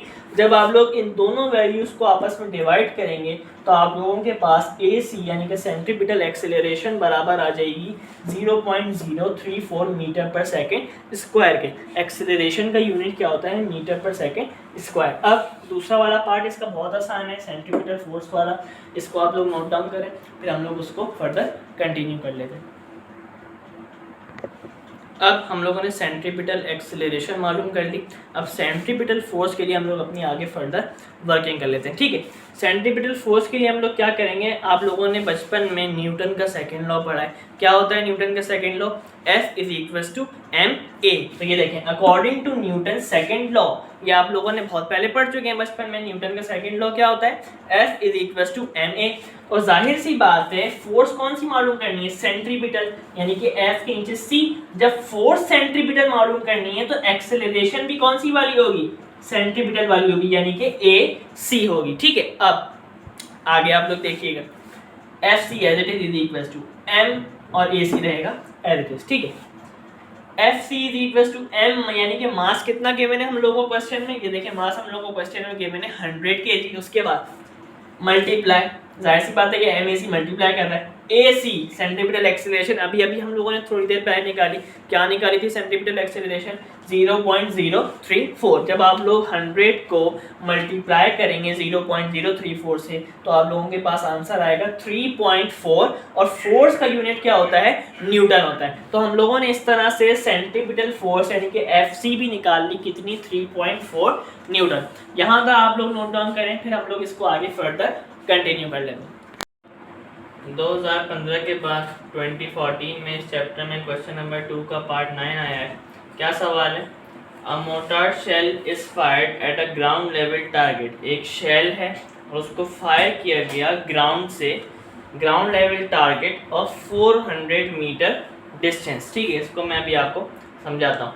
With an initial velocity 85 metre per second. एक मोर्टार शेल था, एक शेल था, उसको ग्राउंड से फायर किया गया और उसकी वेलोसिटी कितनी थी, इनिशियल वेलोसिटी उसकी कितनी थी शेल की, 85 मीटर पर सेकेंड। ठीक है, calculate the maximum time to hit the target. हम लोगों को मालूम क्या करना है, मैक्सिमम टाइम कितना लगा है, ज़्यादा से ज़्यादा टाइम कितना लगा है उस टारगेट को, उस शेल को अपने टारगेट तक पहुंचने के लिए। ठीक है, अब A mortar shell is fired at a ground level target of 400 metre distance. ये 400 मीटर डिस्टेंस हमें क्या दिया हुआ है, ये हम लोगों को गिवन है रेंज। रेंज क्या होती है, हॉरिजॉन्टल डिस्टेंस होता है। और आप लोग रेंज के लिए एक बात याद रखें कि जब भी कोई चीज़ ग्राउंड टू ग्राउंड होगी, जब भी कोई चीज़ ग्राउंड टू ग्राउंड होगी, जब भी कोई चीज ग्राउंड टू ग्राउंड होगी तो ऐसे डिस्टेंस को हम लोग कहते हैं रेंज। अब ये देखें, ये जो शेल था, ये जो बुलेट था, ये ग्राउंड से फायर किया गया, ये ग्राउंड से फायर किया गया। देखिए ग्राउंड लेवल टारगेट, ये ग्राउंड से फायर किया गया और फायर करने के बाद ये टारगेट, ये फायर करने के बाद ये जो शेल है ये जाकर कहाँ पर गिरेगा, ग्राउंड पे ही गिरेगा। तो मतलब ये वाली मोशन कहाँ से हुई, ग्राउंड से ही फायर किया और जाकर कहाँ पर गिरा, ग्राउंड पर ही जाकर गिरा। तो ये वाली मोशन क्या हुई, ये हो गई ग्राउंड टू ग्राउंड। तो ऐसी सूरत में जो ग्राउंड टू ग्राउंड हो और ऐसी सूरत में हमें अगर डिस्टेंस दिया हुआ हो तो वो कहलाता है रेंज। रेंज का मतलब होता है हॉरिजॉन्टल डिस्टेंस या ग्राउंड टू ग्राउंड डिस्टेंस। जैसा कि ये शेल को ग्राउंड से फायर किया गया और ये शेल जाकर कहाँ पर गिरा, ग्राउंड पर ही जाकर गिरा, तो यानी ग्राउंड टू ग्राउंड हुआ मोशन। तो ऐसी सूरत में अगर डिस्टेंस गिवन है तो वो कहलाता है रेंज। ठीक है, रेंज होता है हॉरिजॉन्टल डिस्टेंस। कितना गिवन है, 400 मीटर गिवन है। ठीक है, अब with an initial velocity 85 metre per second. ये कुछ न्यूमेरिकल्स पहले, अभी थोड़ी देर पहले मैं आपको बता चुका हूँ कि चैप्टर नंबर 4 में मोशन इन 2 डायमेंशन में इनिशियल वेलोसिटी को शो करते हैं v नॉट से। ठीक है, अगर इनिशियल हॉरिजॉन्टल वेलोसिटी हो तो हॉरिजॉन्टल के लिए लगा देंगे x, अगर वर्टिकल हो तो वर्टिकल के लिए क्या लगा देंगे, y लगा देंगे। ठीक है, ये बात मैं आप लोगों को कुछ देर पहले डिटेल में एक्सप्लेन कर चुका हूँ। ठीक है, तो अब हम लोगों को यहाँ पर इनिशियल वेलोसिटी गिवन है, इनिशियल हॉरिजॉन्टल या इनिशियल वर्टिकल नहीं गिवन, सिर्फ और सिर्फ इनिशियल गिवन है, यानी कि v नॉट गिवन है। ठीक है, ये आपको सवाल में खुद ही पता चल जाएगा। देखिए यहाँ पर क्या लिखा है, इनिशियल वेलोसिटी। अगर इनिशियल हॉरिजॉन्टल होता तो v नॉट x हो जाता, अगर इनिशियल वर्टिकल होता तो v नॉट y हो जाता। लेकिन क्योंकि यहाँ पर खाली इनिशियल वेलोसिटी है तो खाली ये है v नॉट। ठीक है, अब मालूम क्या करना है, calculate the maximum time to hit the target. अब यहाँ पर मैं मैक्सिमम को अंडरलाइन कर रहा हूँ, इसको मैं आप लोगों को भी थोड़ी देर में समझाता हूँ कि इसका क्या मतलब है। ठीक है, अब according to the given condition of the question हम लोग डेटा बना लेते हैं। डेटा में हम लोगों को क्या गिवन है, रेंज गिवन है, यानी कि आर कितनी 400 मीटर, और उसके बाद इनिशियल वेलोसिटी गिवन है हम लोगों को शेल की कितनी, इनिशियल वेलोसिटी को किससे शो करते हैं, v नॉट से, कितनी गिवन है 85 मीटर पर सेकेंड। और मालूम क्या करना है, मैक्सिमम टाइम टू हिट, कितना ज्यादा से ज्यादा टाइम लगाए उस शेल को हिट करने में अपने टारगेट में, ठीक है। तो हम लोगों को क्या मालूम करना है, मैक्सिमम टाइम मालूम करना है। अब इस सवाल में हम लोगों के पास total time of the flight वाला फॉर्मूला लगेगा, जो आप लोग चैप्टर नंबर 4 में थ्योरी में पढ़ते हैं, टोटल टाइम वाला फॉर्मूला, यहाँ पर टोटल टाइम वाला फॉर्मूला लगेगा, ठीक है। मैक्सिमम टाइम वाला फॉर्मूला नहीं लगेगा, यानी कि जो हाफ टाइम वाला फॉर्मूला था, टाइम के आप लोग दो फॉर्मूला पढ़ते हैं, एक पढ़ते हैं v naught sine theta upon g, ये होता है हाफ डिस्टेंस के लिए, यानी कि आधे टाइम के लिए, और एक फॉर्मूला आप लोग पढ़ते हैं 2v naught sine theta upon g, ये वाला होता है टोटल टाइम वाला फॉर्मूला। तो यहाँ पर हम लोगों को सवाल में नजर आ रहा है कि शेल को फायर किया गया ग्राउंड से, और ये जाकर कहाँ पर गिर गया, ग्राउंड पे जाके गिर गया, यानी कि टोटल टाइम वाला फॉर्मूला इसमें हम लोग इस्तेमाल करेंगे, यानी कि ये वाला फॉर्मूला इस्तेमाल करेंगे जो कि यूज होता है टोटल टाइम के लिए, ठीक है। अब ये वाला फॉर्मूला वहां पर ऑलरेडी मैं लिख चुका हूं। टोटल टाइम का फॉर्मूला क्या पढ़ के आते हैं हम लोग, 2v naught sine theta upon g, ठीक है। अब इसमें आप लोग देखें, हम लोगों को v नॉट पता है क्या होता है, v नॉट हम लोगों को सवाल में गिवन है क्या है, और हम लोगों को g की वैल्यू पता है क्या होती है 9.8, लेकिन हम लोगों को ये थीटा यानी कि एंगल नहीं पता, ये एंगल हम लोगों को क्या करना है, मालूम करना है। तो ये एंगल मालूम करने के लिए हम लोग क्या करेंगे, ये देखें, first we will find the angle of projection, और जब हम लोग एंगल मालूम कर लेंगे तो उसके बाद हम लोग इस फॉर्मूले में पुट कर देंगे और हमारा आंसर आ जाएगा, ठीक है। तो एंगल मालूम करने के लिए क्या करेंगे, हम लोगों को सवाल में क्या गिवन है, रेंज गिवन है, तो हम लोग रेंज का फॉर्मूला लगा के एंगल को मालूम कर लेंगे, फिर जो एंगल आ जाएगा हमारे पास उसको हम लोग यहाँ पर पुट कर देंगे और हमारा टोटल मैक्सिमम टाइम वाला आंसर आ जाएगा, ठीक है। तो first we will find the angle of projection, हम लोग ये एंगल यानी कि थीटा मालूम करने जा रहे हैं। तो मैंने आपको बताया जैसा कि डेटा में हम लोगों को क्या गिवन है, रेंज गिवन है, तो रेंज का फॉर्मूला लगा के हम लोग इस थीटा को मालूम कर लेंगे। रेंज का फॉर्मूला क्या होता है, r equals to v not square sine 2 theta upon g, ये वाला फॉर्मूला आप लोग पढ़ के आते रहे हैं और ये फॉर्मूला आप लोगों ने याद रखना है, ठीक है। अब वैल्यूज को पुट कर देते हैं, रेंज कितनी गिवन है क्वेश्चन में 400, तो रेंज की जगह देखें 400 लिख दिया, equals to v not square, v nought कितना गिवन है क्वेश्चन में 85, यहाँ पर 85 लिखा और v नॉट के ऊपर स्क्वायर है तो इसके ऊपर भी क्या आ जाएगा, स्क्वायर आ जाएगा, ठीक है। साइन 2 थीटा लिख देंगे एज इट इज, क्योंकि इसकी कोई कंडीशन गिवन नहीं है, ठीक है, अपॉन, और g की वैल्यू क्या होती है 9.8 होती है, ठीक है। अब क्या करेंगे, अरेंजमेंट कर देंगे, 9.8 यहाँ पर डिवाइड हो रहा है, इक्वल टू के उधर जाके क्या हो जाएगा, मल्टीप्लाई हो जाएगा, और 85 का स्क्वायर इधर मल्टीप्लाई हो रहा है, इक्वल टू के उधर जाके क्या हो जाएगा, डिवाइड हो जाएगा। तो ये देखें 400 मल्टीप्लाई बाय 9.8 और डिवाइडेड बाय 85 का स्क्वायर उधर मल्टीप्लाई कर रहा था, इधर जाके क्या हो जाएगा, डिवाइड हो गया, और उस तरफ क्या बच गया, साइन 2 थीटा बढ़ गया, ठीक है। हम लोगों ने कुछ भी नहीं किया, सिर्फ और सिर्फ अरेंजमेंट की। उसके बाद sin 2 theta is equals to 400 multiply by 9.8 3920, और 85 का स्क्वायर क्या आ जाएगा 7225। उसके बाद sin 2 theta as it is लिख देंगे इज इक्वल्स टू 3920 को आप लोग डिवाइड करते हैं 7225 से, तो क्या आंसर आ जाएगा 0.542। उसके बाद क्या करेंगे, ये साइन यहाँ पर हम लोगों को क्या निकालना है, थीटा निकालना है, साइन जो है इक्वल टू के उधर जाके क्या हो जाएगा, साइन इनवर्स हो जाएगा।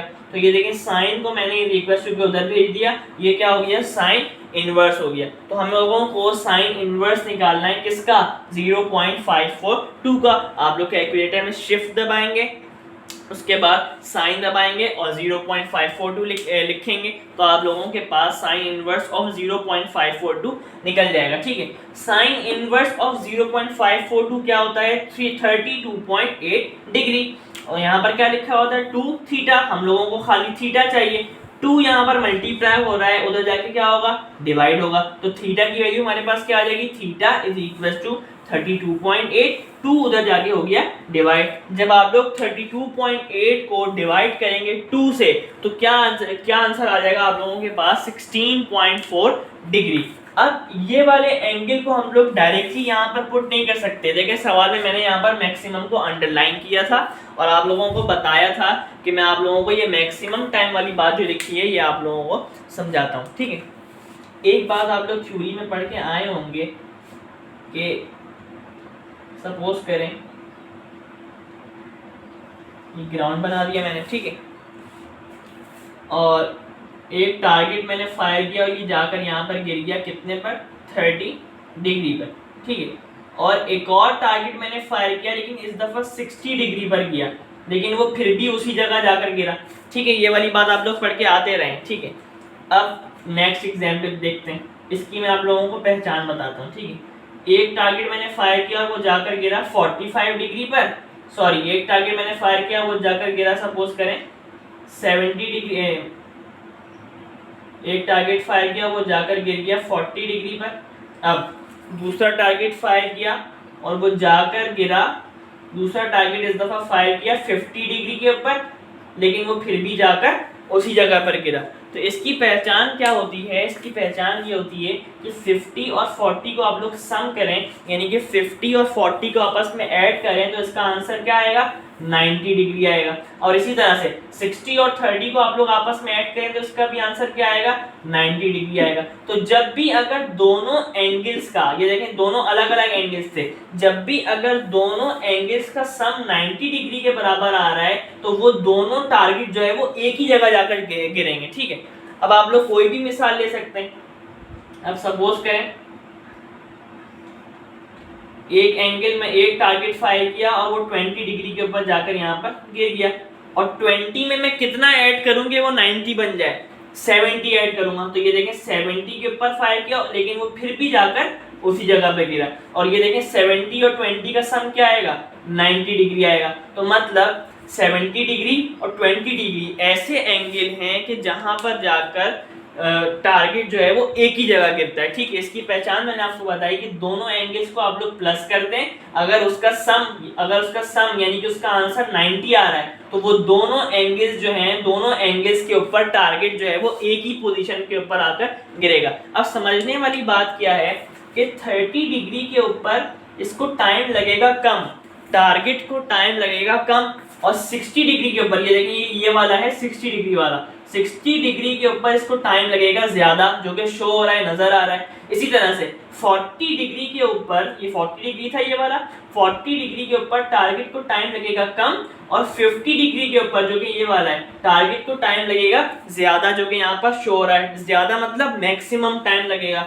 इसी तरह से यहाँ पर आ जाए 20 डिग्री के ऊपर टारगेट को टाइम लगेगा कम, जो कि शो हो रहा है, और 70 डिग्री के ऊपर ही जो शो हो रहा है टारगेट को टाइम लगेगा ज्यादा, ज्यादा मतलब मैक्सिमम टाइम लगेगा। और देखिए हम लोगों को सवाल में मालूम क्या करना है, मैक्सिमम टाइम मालूम करना है, यानी कि ये देखिए मैक्सिमम टाइम वाला एंगल हमेशा क्या है, बड़ा वाला है। इधर भी नोट करेंगे मैक्सिमम टाइम वाला एंगल कौन सा है, 50 डिग्री बड़ा वाला है, उसके मुकाबले में 40 डिग्री छोटा वाला है, ठीक है। और इधर भी नोट करें मैक्सिमम टाइम यानी कि ज्यादा वाला एंगल, मैक्सिमम टाइम वाला एंगल कौन सा है, 70 डिग्री जो कि बड़ा है, और 20 डिग्री इसके मुकाबले में छोटा है। तो यानी कि हमें क्या पता चला कि मैक्सिमम टाइम मालूम करने के लिए हम लोगों को यूज करना है मैक्सिमम टाइम वाला एंगल। ये जो बात मैंने आपको समझाई उम्मीद करता हूँ आप लोगों को क्लियर हो गई होगी, ठीक है। हम लोगों को मैक्सिमम टाइम मालूम करने के लिए क्या करना पड़ेगा, हम लोगों को मैक्सिमम टाइम जिस एंगल में लग रहा है, जो कि यहाँ पर फिगर में शो हो रहा है कि मैक्सिमम टाइम इसमें लग रहा है, और ये वाला एंगल कौन सा है, बड़ा है, 60 डिग्री है, 30 डिग्री के मुकाबले में बड़ा है। तो अब देखें हमारे पास यहाँ पर एंगल कौन सा आया है, हम लोगों ने जो एंगल अभी कैलकुलेट किया है, ये क्या कैलकुलेट किया है, 16.4 डिग्री। ये छोटा एंगल है, तो इसमें हम लोगों को मैक्सिमम टाइम पता नहीं चलेगा। मैक्सिमम टाइम यानी कि ज्यादा टाइम कौन से एंगल में लगता है, जो एंगल बड़ा होता है। तो बड़ा एंगल मालूम करने के लिए हम लोग क्या करेंगे, इसकी ट्रिक होती है, यानी कि अब हम लोग मालूम करेंगे थीटा डैश। थीटा डैश मैं क्यों कह रहा हूँ, इसलिए कह रहा हूँ कि एक थीटा मैंने लिख दिया, तो फर्क पैदा करने के लिए, डिफरेंस पैदा करने के लिए मैं कह दूंगा ये जो दूसरा एंगल होगा, जो बड़ा वाला हम लोग मालूम करेंगे, इसको मैंने कह दिया कि ये है थीटा डैश। ये आप लोग कैसे मालूम करेंगे, देखें उन सबका सम किसके बराबर आ रहा था, 90 के बराबर आ रहा था। ये बात आप लोग नोट की, जो मैंने 3 एग्जांपल्स दी, उन दोनों को जब आप लोगों ने दो एंगल्स थे, उन दोनों एंगल्स को आप लोगों ने जब प्लस किया तो उसका सम किसके बराबर आ रहा था, 90 के बराबर आ रहा था। ठीक है, तो थीटा डैश यानी कि दूसरा एंगल, बड़ा वाला एंगल मालूम करने के लिए आप लोग क्या करेंगे, 90 डिग्री में से माइनस कर देंगे जो एंगल आप लोगों ने मालूम किया छोटा वाला। क्या मालूम किया, 16.4 डिग्री हम लोगों ने मालूम किया। तो आप लोगों को ये बात मैंने समझाई कि बड़ा वाला एंगल मालूम करने के लिए, दूसरा एंगल मालूम करने के लिए, थीटा डैश मालूम करने के लिए आप लोग क्या करेंगे, सिंपल 90 डिग्री में से माइनस कर देंगे जो एंगल आप लोगों ने अभी निकाला है छोटा वाला, यानी कि 90 डिग्री माइनस 16.4 डिग्री। अब इसको आप लोग माइनस करेंगे तो क्या आंसर आ जाएगा, जब आप लोग माइनस करेंगे 90 को 16.4 से माइनस करेंगे तो क्या आंसर आ जाएगा, 73.5 डिग्री। ये हमारे पास आंसर आ जाएगा, यानी कि थीटा डैश कितना आ गया, 73.5 डिग्री। ये हमारे पास आ गया थीटा डैश यानी कि बड़ा वाला एंगल। अब इन दोनों एंगल्स में से आप लोग कंपेयर करेंगे बड़ा वाला एंगल कौन सा है, तो जाहिर सी बात है ये वाला एंगल बड़ा वाला है, 73.5 डिग्री वाला एंगल बड़ा वाला है। और हम लोगों को मैक्सिमम टाइम मालूम करने के लिए क्या करना पड़ेगा, ये बड़े वाले एंगल को पुट करना पड़ेगा ये वाले फॉर्मूले में, जो टाइम का फॉर्मूला था। ठीक है, तो अब मैं यहाँ पर टाइम का फॉर्मूला ये वाला दोबारा से लिख देता हूँ, T is equals to 2v naught sine theta upon g। ठीक है, ये वाला यहाँ पर मैंने दोबारा लिख दिया फॉर्मूला।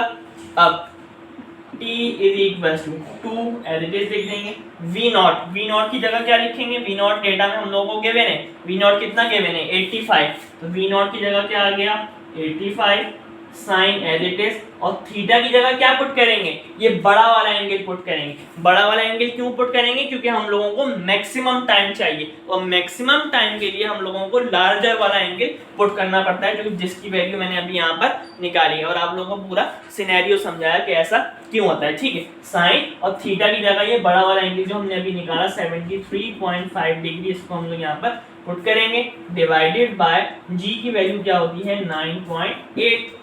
अब t इज इक्वल टू 85 को मल्टीप्लाई कर देंगे 2 से, तो क्या आंसर आ जाएगा, जब आप लोग 85 को 2 से मल्टीप्लाई करेंगे तो क्या आंसर आ जाएगा, 170। 85 मल्टीप्लाई बाय 2 170, और साइन निकाल लेंगे किसका, 73.5 डिग्री का। आप लोग क्या निकाल लेंगे, साइन निकाल लेंगे, साइन 73.5 डिग्री, और डिवाइड में क्या मौजूद है, 9.8। ठीक है, यहाँ तक आप लोग कॉपी करें, जब तक मैं साइन 73.5 निकालता हूँ, फिर आगे हम लोग फर्दर कंटिन्यू करते हैं। ठीक है, अब यहाँ से हम लोग कंटिन्यू कर रहे हैं, एज इट इज लिख दिया, 170 एज इट इज लिखा, मल्टीप्लाई साइन 73.5 कितना निकलेगा, 0.958 निकलेगा। ठीक है, आप लोग अपने कैलकुलेटर में पुट करेंगे, साइन 73.5 कितना निकलेगा, 0.958, उसके बाद डिवाइड में नीचे क्या है, 9.8 है। ठीक है, अब 170 मल्टीप्लाई बाय 0.958 क्या आंसर आ जाएगा, 162.86 डिवाइडेड बाय 9.8। जब आप लोग डिवाइड करेंगे 162.86 को 9.8 से, तो टोटल टाइम यानी कि मैक्सिमम टाइम कितना आ जाएगा हमारे पास, 16.61, और टाइम का यूनिट क्या होता है, सेकंड होता है। ठीक है, बहुत ज़्यादा मैंने आपको इजी वे में ये न्यूमेरिकल समझाया। अब आप लोग ये कॉपी में नोट डाउन करें, फिर हम लोग आगे इसको फर्दर कंटिन्यू करते हैं। अच्छा, अब आप लोग अपने 10 ईयर्स में देखेंगे पास पेपर्स में, तो 2014 में एक और सवाल आया है जो कि बिल्कुल सेम है, किसकी तरह, 2015 वाले सवाल की तरह जो मैंने आपको अभी कराया। 2015 में जो सवाल आया था क्वेश्चन 2 का पार्ट 7 जो मैंने आपको अभी कराया, बिल्कुल सेम है 2014 में एक ही सवाल उसकी तरह आया हुआ है। ठीक है, सिर्फ वैल्यूज़ का फ़र्क है, यानी कि वैल्यूज़ चेंज कर दी, बाकी बिल्कुल डिट्टो कॉपी सेम है, सेम स्टेपिंग्स हैं। आप लोग उसको सॉल्व किएगा, जो कि मैंने अभी आपको 2015 में सॉल्व करवाया था। और इसी तरह से 2013 में 14 के बाद 2013 में भी बिल्कुल सेम सवाल आया, किसकी तरह, 2016 वाले की तरह। 2016 में जो क्वेश्चन 2 का पार्ट 3 आया था, बिल्कुल उसी तरह से सेम आया 2013 में। और जो मैंने अभी आपको 2016 का जो अभी अभी सॉल्व करवाया बिल्कुल उसी की तरह है 2013 वाला एक सवाल, ठीक है। तो आप लोग उसको भी सॉल्व कीजिएगा, सिर्फ वैल्यूज का फर्क है, वैल्यूज चेंज है, बाकी सेम स्टेपिंग्स एक एक स्टेप वही है, ठीक है। तो आप लोग इसको जरूर सॉल्व कीजिएगा। अब हम लोग 2012 वाले न्यूमेरिकल से आगे कंटिन्यू करते हैं। अब इसी तरह से 2012 में 2012 में इस चैप्टर में क्वेश्चन नंबर 2 का पार्ट 6 आया है हमारे पास।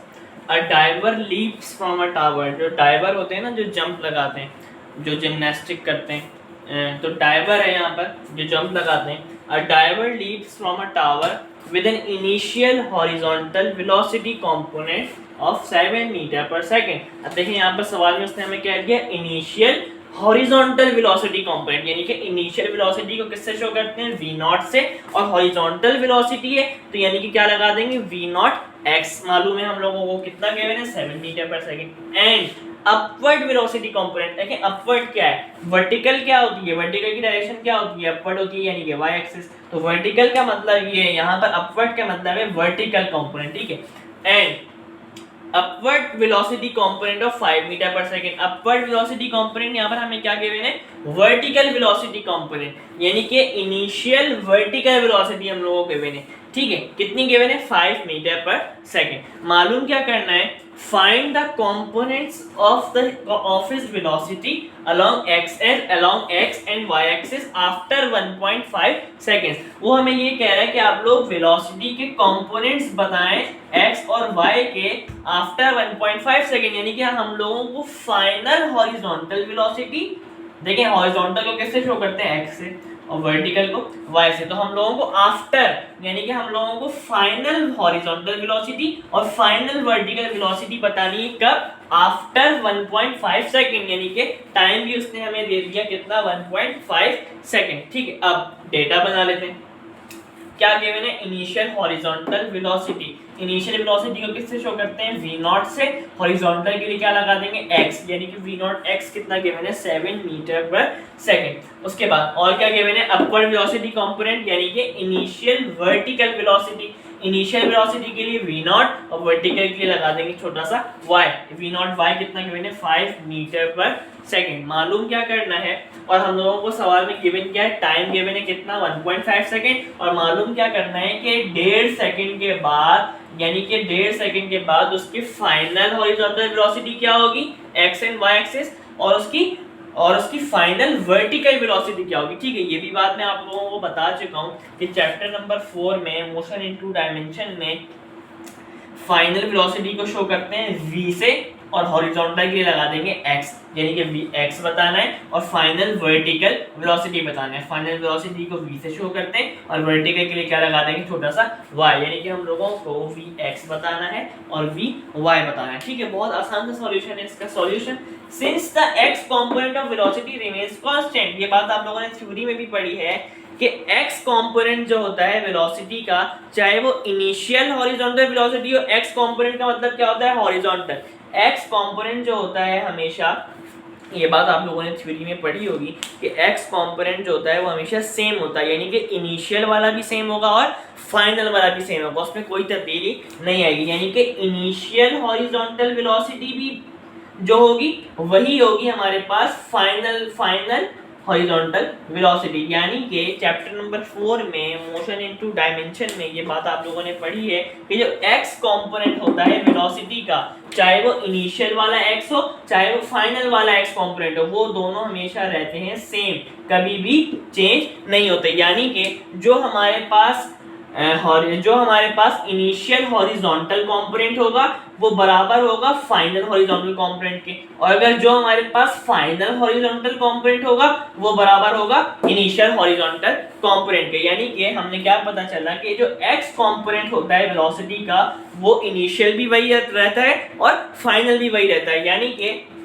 हम लोगों को इस सवाल में इनिशियल हॉरिजॉन्टल वेलोसिटी गिवन है, यानी कि x कंपोनेंट गिवन है इनिशियल वेलोसिटी का, यानी कि हम लोगों को इस सवाल में इनिशियल हॉरिजॉन्टल वेलोसिटी गिवन है। और ये बात हमें पता चल गई कि हॉरिजॉन्टल को क्या कहते हैं, x कहते हैं। और ये बात हमें पता चल गई इस चैप्टर में कि x कंपोनेंट जो होता है वो वेलोसिटी का वो इनिशियली भी सेम रहता है और फाइनल भी सेम रहता है, यानी कि जो इनिशियल होगा वही फाइनल होगा। तो ये देखिए यहाँ पर मैंने क्या लिखा, जो vx हमें मालूम करना था ना, ये वाला vx मालूम करना था, यानी कि फाइनल हॉरिजॉन्टल वेलोसिटी। ये vx किसके बराबर होगा, जो हमारे पास v नॉट x होगा, ठीक है। तो यहाँ पर मैंने ये बात लिख दी कि vx is equals to v not x, और v नॉट x क्या था 7 मीटर पर सेकंड। तो इस तरह से हम लोगों ने vx यानी कि फाइनल हॉरिजॉन्टल वेलोसिटी कंपोनेंट निकाल लिया, कितना 7 मीटर पर सेकंड। सिंपल, कुछ भी नहीं है, जो हमारे पास फाइनल होगा हॉरिजॉन्टल वेलोसिटी कंपोनेंट वो किसके बराबर होगा, इनिशियल हॉरिजॉन्टल वेलोसिटी कंपोनेंट के बराबर होगा, दोनों आपस में सेम रहेंगे, यानी कि जो हमारे पास इनिशियल हॉरिजॉन्टल कंपोनेंट था वेलोसिटी का वही हमारे पास फाइनल कंपोनेंट होगा वेलोसिटी का, फाइनल हॉरिजॉन्टल कंपोनेंट होगा वेलोसिटी का, ठीक है। ये बात मैंने आप लोगों को क्लियर कर दी, बहुत सिंपल बात थी, जो इनिशियल हॉरिजॉन्टल कंपोनेंट होगा वेलोसिटी का वही हमारे पास फाइनल हॉरिजॉन्टल कंपोनेंट होगा वेलोसिटी का, यानी कि vx मालूम करना था, vx is equal to v not x is equal to v not x कितना था 7 मीटर पर सेकंड। तो v not x 7 metre per second था, तो फाइनल हॉरिजॉन्टल वेलोसिटी यानी कि vx भी कितना होगा 7 मीटर पर सेकंड होगा, ठीक है। बहुत ज्यादा इजी था। अब vy मालूम करना है, तो vy के लिए the y component of velocity is, ये कैसे मालूम करेंगे, इक्वेशन नंबर 1 का इस्तेमाल करेंगे, बहुत आसान है। इक्वेशन नंबर 1 क्या थी, vf is equal to vi plus at। अब इसमें चेंजेस कर लेंगे, vf देखिए यहाँ पर हेडिंग मैंने क्या लगाई, y कंपोनेंट, हम लोग y कंपोनेंट के लिए काम कर रहे हैं, ठीक है। vf का क्या मतलब होता है, फाइनल वेलोसिटी, और फाइनल वेलोसिटी को चैप्टर नंबर 4 में किससे शो करते हैं, v से शो करते हैं, ठीक है। फाइनल वेलोसिटी को चैप्टर नंबर 4 में v से शो करते हैं, और यहाँ पर बात किसकी हो रही है, y वाले कंपोनेंट की, तो v के साथ में लगा दूंगा y, देखिए यहाँ पर भी लगा दिया, vy is equal to vi। vi का क्या मतलब होता है, इनिशियल वेलोसिटी। चैप्टर नंबर 4 में इनिशियल वेलोसिटी को किससे शो करते हैं, v नॉट से, और बात किसकी हो रही है, y कंपोनेंट की, तो v नॉट y लगा दूंगा मैं, देखिए यहाँ पर भी v नॉट y लगा दिया, ठीक है। अब प्लस एडिटिव, और a की जगह क्या आ जाएगा, g आ जाएगा, लेकिन g हम लोग किसका लेते हैं, माइनस का लेते हैं हम लोग g, ठीक है। हमेशा आप लोगों ने याद रखना है, g हम लोग किसका लेंगे, माइनस का लेंगे, और t रहेगा यहाँ पर एडिटिव रहेगा, ठीक है। अब आगे सॉल्व कर लेते हैं, vy is equal to v not y, question में गिवन है कितना 5, यहाँ पर पुट कर दिया 5, प्लस माइनस माइनस g की वैल्यू क्या होती है 9.8, मल्टीप्लाई कर रहा है t से, t की वैल्यू क्वेश्चन में गिवन है कितनी 1.5 गिवन है, ये गिवन है t की वैल्यू 1.5, पुट कर दी, ठीक है। vy is equal to 5 minus 9.8 multiply by 1.5 14.7, और जब आप लोग 5 को माइनस करेंगे 14.7 से, तो आप लोगों के पास final vertical component of velocity कितना आ जाएगा, minus 9.7 metre per second. Minus sign ये शो कर रहा है कि ये वेलोसिटी कहाँ है, डाउनवर्ड है, ठीक है। ये आप लोग मेंशन कर सकते हैं, माइनस साइन रिप्रेजेंट्स डाउनवर्ड। इस तरह से हम लोगों ने vx भी निकाल लिया और vy भी निकाल लिया, ठीक है। इसको आप लोग नोट डाउन कर लें कॉपी। अब 2012 का हम लोगों ने क्वेश्चन नंबर 2 का पार्ट 6 कर लिया। अब 2012 में एक और सवाल आया है, क्वेश्चन नंबर 2 का पार्ट 8, और वो सेम है किसकी तरह, 2018 वाले क्वेश्चन की तरह। 2018 में जो क्वेश्चन 2 का पार्ट 2 आया था बिल्कुल उसकी तरह सेम है, ठीक है। और जो मैंने आपको अभी 2018 में जो करवाया था बिल्कुल उसी की तरह सेम आया है 2012 में एक सवाल। उसके बाद 2011 में यानी कि 2011 में क्वेश्चन 2 का पार्ट 9 बिल्कुल सेम है किसकी तरह, 2014 वाले की तरह, क्वेश्चन नंबर 2 के पार्ट 11 की तरह। जो 2014 में क्वेश्चन 2 का पार्ट 12 आया था, क्वेश्चन 2 का पार्ट 12 आया था, बिल्कुल उसी की तरह सेम आया है 2011 में क्वेश्चन 2 का पार्ट 9, और ये भी मैं आपको ऑलरेडी 2014 में सॉल्व करवा चुका हूँ, ठीक है। और इसके बाद 2010 में यानी कि 2010 में इस चैप्टर का हमारे पास कोई भी न्यूमेरिकल नहीं आया है, ठीक है। तो यहाँ पर जाकर आज की हमारी वीडियो कंप्लीट हुई। अगर आपको आज का लेक्चर पसंद आया है, समझ में आया है, तो इसे अपने फ्रेंड्स के साथ लाजमी शेयर कीजिएगा, और फिजिक्स विद अली को ज़रूर सब्सक्राइब कीजिएगा, और साथ ही साथ इंस्टाग्राम में भी फिजिक्स विद अली को ज़रूर फॉलो कीजिएगा, ठीक है। बहुत जल्दी मिलते हैं नए वीडियो लेक्चर में, तब तक के लिए अपना बहुत सारा ख्याल रखिएगा, दुआओं में याद रखिएगा। अल्लाह हाफ़िज़।